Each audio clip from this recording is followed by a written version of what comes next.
Hello mga manay! Welcome sa ating kusina. Muli ako ngayon yung madiskating nanay at hindi muna nagpapakita ng face lock si manay dahil ilang araw tayong nasa labas. Nasa lansangan, talagang nangitim tayo ng malala. So eto na nga, magluluto tayo ng chicken apritada, pang stock, pang baon, pang benta na I'm sure na magugustuhan ng ating mga nanay, anak at ating pamilya. Pangbarkada, pambaon, pwedeng-pwede mo tong subukan. Kaya naman wag na natin patagalin pa. Tara na at atin ang umpisahan. Bango. Ang uunahin natin dito ay titimplahan muna natin or ibababad natin itong ating manok. So ito po ay 1 kilo mahigit. Baling gagawin natin dito ay bababara natin to or maglalagay tayo ng mga pampalasa. Pwede kayong gumamit ng puro pitso, puro hita, or kung anong gusto nyong parte ng manok ay pwedeng-pwede naman po. So maglalagay tayo dito ng liquid seasoning. Then meron din tayong pamintang pino or pwede rin po ang pamintang durog. Maglalagay din tayo ng patis. Ito talaga yung pampaalat ko pero again, dahil ko namang sinasabi kayo yung masusunod sa timpla, pwede kayong gumamit ng asin. Then, imamassage lang natin to. So, ginagawa ko tong ganitong pamamaraan para po malasa po talaga yung manok. Kasi kapag siya po ay binababad, mas masarap lalo na kapag igigisa. Pero kung meron kayong pamamaraan na tingin nyo mas masarap yung ganong gawa, yun na lang po yung inyong sundin.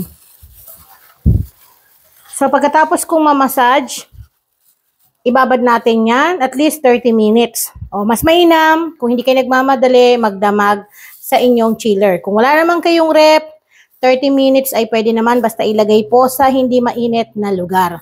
Takpan na malinis na towel o kaya plastic. Bali dito, unahin ko muna na painitin yung ating pan at kapag mainit na, maglalagay tayo ng oil. Kasi magpiprito tayo nung ating gulay. Kapag mainit na yung mantika, ilalagay na natin yung carrots at yung patatas. Pagsasabayin ko na itong lutuin, nakakatulong yung pagprito para po iwas kagad sa mabilis na mapanis yung ating ulam.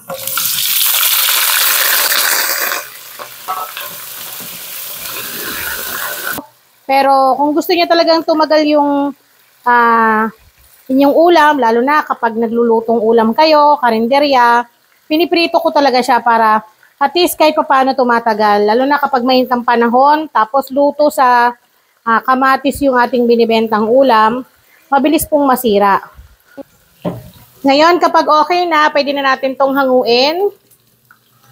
At iset aside muna natin tong ating gulay. Kasi lalagay natin to sa mga kalagitnaan ng ating pagluluto mamaya. So dito, nagbawas po ako ng oil kasi magmamantika pa yung ating manok na binabad kapag niluto natin dito. Buksan ulit natin yung kalan. Then, bago tayo magisa ng sibuyas at bawang, unahin ko muna tong ating manok. Parang isi-sear lang natin siya para hindi malansa. So, kahit naman hindi nyo hintayin na uminit yan. Para iwas din po sa talamsik. Huwag nyo rin pong dadamihan ng lagay para hindi siya magtubig at mahalo nyo na ang maayos. Pero ito po ay optional yung ginagawa ko na to. Pwedeng rekta na pagkagisa ng sibuyas, bawang. Ganun na yung gawin ninyo. Or pwede naman ganito sa ginagawa ko. Then after 2 minutes, babalik na rin po natin yan. Hindi naman kailangan na mag-golden brown to ng tuluyan. Yung magkameron lang siya ng marka, okay na po yan. Kasi pag ganito po yung ginagawa natin, kahit pa paano, alam naman natin kasi kapag chicken, di ba, malansa. So, nakakatulong din po yan para malis ng konti yung lansa ng ating manok. So, pwede na natin hanguin.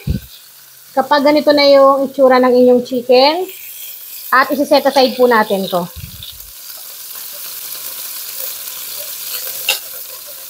Ang bango. Siyempre, ilalagay ulit natin yung mga natira pa. Hanggang sa matapos natin na ma-sear lahat yung manok.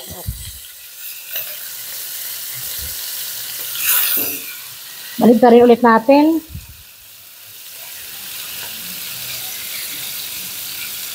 Yun lang ang kagandahan kapag binababad ang bango. Once na okay na, hanguin na rin natin. Then dito sa ating pinaglutuan, dito na rin tayo magigisa ng bawang sibuyas natin. Una natin ilagay ang bawang. Isa lang natin.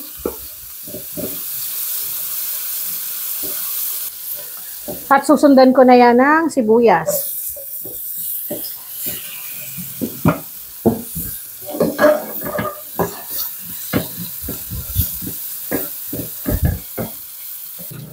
Pagkatapos mag-isa, maglalagay na tayo ng kamatis. Ito pong kamatis na to ay yung pinakita ko sa inyo dati na ini-stack ko kapag mura ang kamatis. Nilalaga ko tapos ipinapak, then nilalagay sa freezer. Tatakpan ko lang to para matow kasi galing pa yun sa freezer so matigas-tigas pa. So i-check ko na. Pero kung wala kayong ganitong stock, pwede kayong gumamit ng tomato sauce ha. Ginagawa ko lang to kasi parang tipid din. Kapag tayo ay gustong magluto ng may mga tomato sauce, pwede na to. Ilalagay ko na yung chicken. Bukasan natin yan dyan lahat. Kasi yan po ay kusang magtutubig pa. Kaya hindi na rin ako maglalagay dyan ng tubig. At ilalagay na rin natin sa ibabaw yung gulay.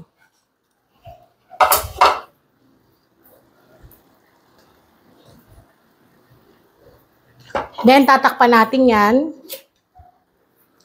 Hayaan natin ng mga at least 10 minutes. Babalikan na natin tapos haluin ulit. So, i-check na ulit natin. Then, bago ko ito haluin, maglalagay ako ng laurel at konting tomato paste. Ganyan lang, para hindi naman malungkot yung kulay niya. Ilalagay na rin natin yung bell pepper at pwede na natin haluin. So, kita ninyo, nagtubig siya, no? Pero hindi ako dyan naglagay ng tubig. Kasi galing yan sa ating karne. Kaya kahit hindi na kayo maglagay ng tubig. Pero meron akong version nito ng, ano yun, yung manok na native, yun, maglalagay talaga kayo ng tubig pag mga ganon kasi matigas yun, matagal pa kuluin. Kapag mga ganitong manok na nabibili sa palengke, kahit di kayo maglagay ng tubig dito. Kung sa magtutubig to, tapos madali lang din naman kasi itong maluto, kaya hindi kayo mahihirapan. Halu-haluin natin ng ganyan. Maglalagay din pala ako dito ng oyster sauce, pampalasa at konting patis. Yung ating oyster sauce ay optional. Pwede kayong gumamit ng mga pampalasa na nais ninyo. Laging ganun yung linyahan ko. Para naman aware po ang lahat kasi hindi tayo pare-parehas ng timpla. Nabubulol na tayo. Maglagay na rin tayo ng patis. Yung patis, dahan-dahan ang paglagay. Para matansya nyo rin. Kasi mahirap naman yung lagay kayo ng marami, mamaya umalat naman. Yung ating gulay ay matigas-tigas pa. Kaya tatakpan pa natin ulit yan. Pagkatapos natin mahalo, syempre takpan na natin yan para tuluyang maluto yung ating gulay at karne. Check na ulit natin. Ang bango na. Ganito yung gusto namin. Then, ilalagay ko na rin pala yung green peas. Kasi yung green peas na gamit ko ay yung nakalata naman. Malambot na yan.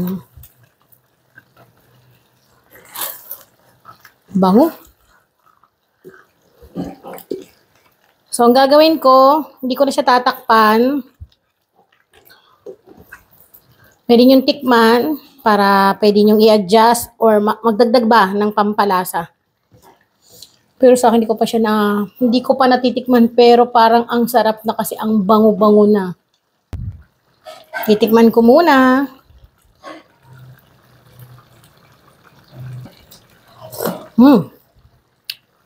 Maglalagay ako ng konting sugar. Itong sugar ay optional. So, mahilig talaga ako maglagay ng sugar kasi ito yung pamalit ko sa paglalagay ng yung granule seasoning or yung mga, tawag dito. Basta, pampalasa na, alam niyo na yun. So, kung ayaw niyo maglagay ng mga ganon, kasi minsan may mga nanonood dito na, healthy daw, healthy. So, nasa inyo na yun kung anong gusto niyo timpla. So, ako naglagay ako ng sugar, pambalance kasi yan para lumabas lalo yung lasa ng ating niluluto. Pero again, yun ay optional. Tikman ulit natin. Para malaman kung okay na baga.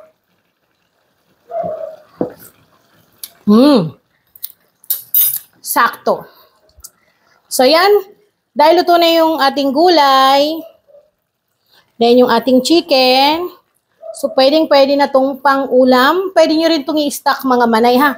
Kung kayo ay sobrang busy nanay na gaya ko, pwede nyo itong i-stock. Magluto kayo ng marami, tapos lagay nyo lang sa mga tub.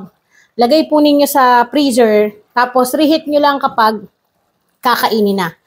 Yan, kung mapapansin nyo, yung nagmamantikang sauce, ganyan yung gusto ko. Lapit natin. Ayan o. So, ito ay pwedeng-pwede yung pang-stock, pwedeng-pwedeng pang-benta. Lumbas pa yung dato puti. So, yan. Para dagdag idea sa inyo, promise. I'm sure na mapapakain talaga kayo ng marami dyan.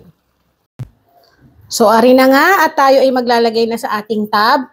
Ito kasi ay gagawin namin, ay stock namin dahil kami ay mahilig gumala. Tapos, kumakain sa labas, minsan nagrereklamo itong mga kasama ko pag hindi nagugustuhan yung ulam na nabibili. Kaya ganito yung ginagawa naming diskarte. Nakakatipid ka na, nasusunod pa yung timpla na gusto mo.